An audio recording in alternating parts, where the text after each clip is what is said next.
Economia no contexto certo.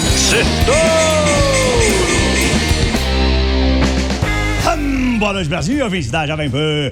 Bem-vindos a mais um Sexto, no resumo da semana econômica no contexto certo. A política continuou nas manchetes dos jornais nesta semana. Começou com o julgamento do ex-presidente Jair Bolsonaro no Supremo Tribunal Federal. Depois a palavra anistia ganhou corpo. A Lei Magnitsky voltou a assustar os bancos brasileiros. A economia brasileira confirmou que está esfriando, a dos Estados Unidos também. O mercado passou a olhar receoso para o endividamento das maiores economias globais, como Estados Unidos, Japão, Reino Unido e França. As bolsas caíram por causa disso. Houve até uma onda de venda de títulos de governos pelo mundo inteiro, o que fez os juros subir. Mas logo os mercados se acalmaram e se recuperaram. E a gente teve um monte de fechamento histórico, de recorde nas bolsas dos Estados Unidos e do Brasil, que bateram vários touros de ouro nesta semana.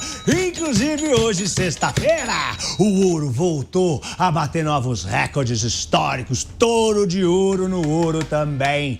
As gigantes da Ásia, China, Índia e Rússia, estiveram juntas numa cúpula em Xangai, o que irritou o presidente norte-americano Donald Trump, que por sua vez já recorreu à Suprema Corte da decisão de um tribunal de apelações que considerou as tarifas globais ilegais. Ele pediu rapidez na decisão, na tomada de decisão. Todo o mercado acha que ele ganha essa e as tarifas vão ser mantidas.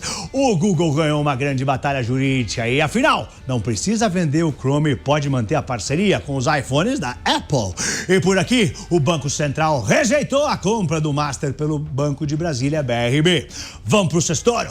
Primeiro ponto: Tarcísio e as 3 propostas de anistia. A novela da anistia, que repercutiu muito no mercado, ganhou força no Congresso nesta semana em que começou o julgamento no STF do ex-presidente Jair Bolsonaro, que pode pegar até 43 anos de prisão pela suposta tentativa de golpe. O governador de São Paulo, Tarcísio de Freitas, o preferido dos investidores para suceder Lula, mergulhou de cabeça nas articulações em Brasília. Ele disse que a anistia é o caminho para pacificar o país, lembrando de outros momentos da nossa história em que as anistias serviram para virar páginas turbulentas. Hoje circulam 3 versões da proposta. A primeira, mais radical, perdoa Bolsonaro de todos os crimes e devolve os direitos políticos a ele. A segunda, intermediária, perdoa, mas não devolve os direitos políticos ao ex-presidente. E a terceira, chamada de ampla, anistia praticamente todos os investigados desde 2019, incluindo os envolvidos nos atos de 8 de janeiro.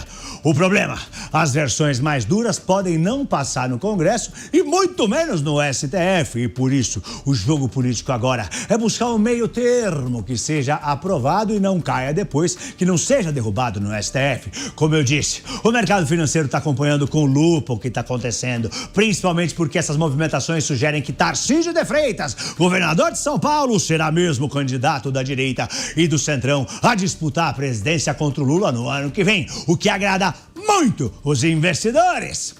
Pibão, pibinho. Tudo isso em 3 meses. No primeiro trimestre, o Brasil era o segundo país que mais crescia no mundo. Agora, com um avanço de apenas 0,4% no PIB do segundo trimestre, caiu para a 32ª posição entre os 55 países no ranking da Austin Ratings, né? Entre os 55 países, qual que cresce mais? Bom, o Brasil está em 32ª posição. Uma desacelerada daquelas. O resultado reflete o fim do efeito da super safra do agronegócio, que turbinou os números no começo desse ano. É o agronegócio que sempre carrega o Brasil nas costas. Sem esse empurrão dos nossos irmãos do agro, a economia perdeu força. Com os juros nas alturas a 15% ao ano, o crédito encareceu, o consumo desacelerou e os investimentos caíram 2,2%. É o freio de mão puxado e o crescimento do Brasil quase parando. Enquanto a Indonésia, Taiwan e Malásia lideram com altas acima de 2% no crescimento do PIB, até os Estados Unidos cresceram 0,8%, a China 1,1%. Todos ficaram bem à frente do Brasil, que cresceu só 0,4%. O recado é claro: a economia brasileira entrou em marcha lenta. A gente foi de pibão para Pibinho em um trimestre. Os economistas consideram essa situação um vexame.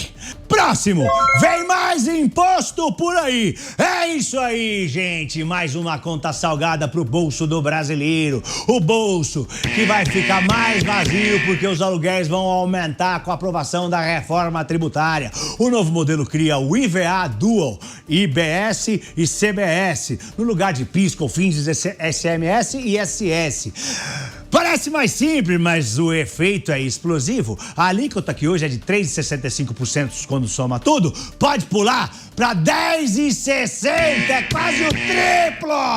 Na prática, um aluguel de R$2.000, que hoje paga 73% em tributos, vai passar a pagar R$169, né? É o tarifaço brasileiro! Quem tá no aperto do aluguel vai sentir ainda mais o peso no bolso. Ô lele! Ô lá! A conta vem aí, é você que vai pagar! O governo promete redutores e descontos, mas entidades do setor dizem que isso vai ser pouco.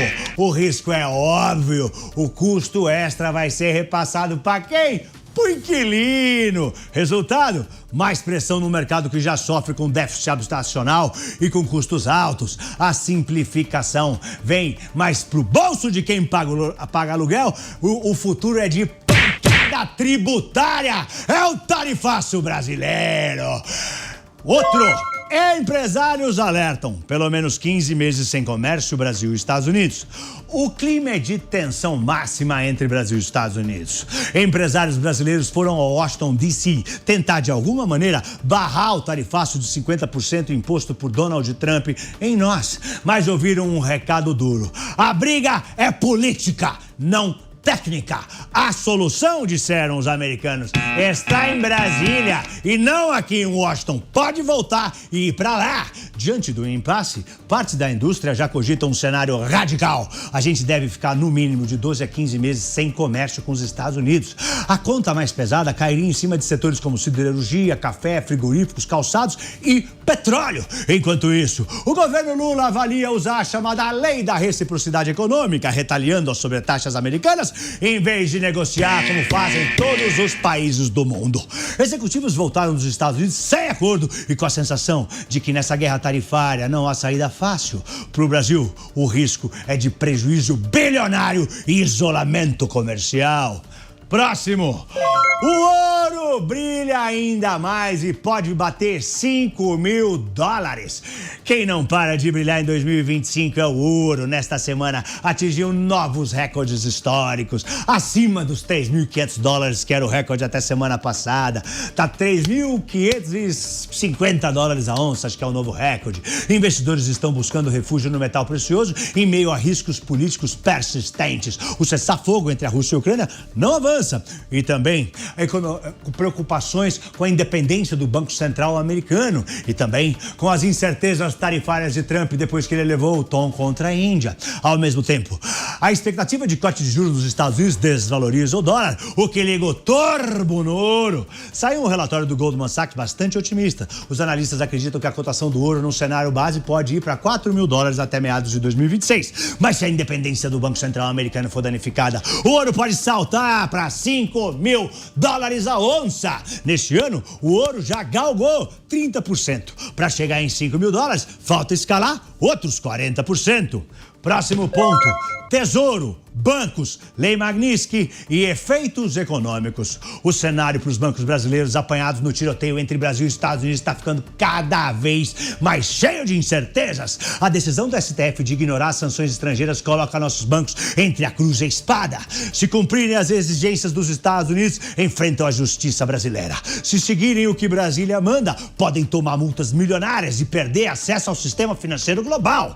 Mas se vierem as sanções dos Estados Unidos, podem bater direto no bolso do brasileiro. Fuga de capitais, o estrangeiro fica desconfiado e saca o dinheiro daqui. E isso pressionaria o dólar, que pode ir para as alturas, que por sua vez pressionaria a inflação, que pode disparar de novo, que vai pressionar o Banco Central e podemos ver os juros ainda mais altos dos 15% que estão agora, o que acarretaria em menos consumo, o que pode gerar até desemprego. Em outras palavras, existe o risco real de uma crise econômica econômica em cadeia se os bancos não seguirem as exigências da Magnitsky. Essa incerteza arranha a credibilidade do Brasil no exterior, afasta investimentos de fora de longo prazo e deixa o país mais vulnerável em meio à guerra tarifária e às tensões globais. No fim, o recado do mercado é um só: brincar com as sanções internacionais pode custar caro, muito caro. Aliás, nessa semana o Tesouro Americano questionou os bancos brasileiros, os grandes bancos, sobre o cumprimento das sanções pela lei Magnitsky. É que os Estados Unidos mandaram acabar com as contas bancárias dos cartões de crédito do ministro do Supremo Tribunal Federal, Alexandre de Moraes, alegando que ele violou direitos da liberdade de expressão e os direitos humanos ao autorizar prisões arbitrárias, como a do ex-presidente Jair Bolsonaro.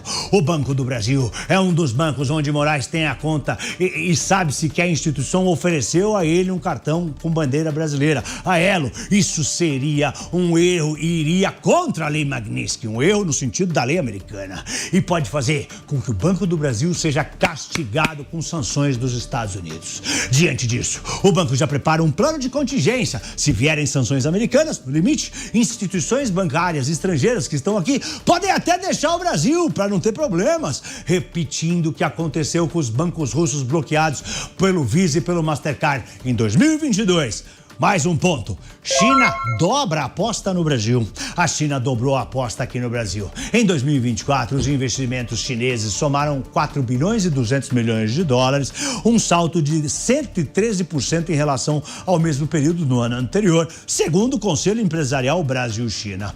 Com esse avanço, o Brasil foi o terceiro maior destino de investimentos chineses no mundo e o primeiro entre os países emergentes. Só no primeiro semestre de 2025 já entraram mais de 2 bilhões e 200 milhões de dólares por aqui, ritmo que deve bater um novo recorde até o fim do ano. E não é só em petróleo e energia, não. Os chineses estão diversificando e têm entrado em tecnologia, carros elétricos, indústria, energia renovável, solar e eólica. Ah, esses chineses! O gigante asiático não está mais de olho só nas nossas matérias-primas. Agora, eles apostam no mercado consumidor brasileiro. E para a semana que vem, vai ter inflação nos Estados Unidos, vai sair a inflação no Brasil e na China também, além de decisão de juros pelo Banco Central Europeu. Eu sou Pablo, boa noite e um lindo fim de semana em família. Oi, Torinho!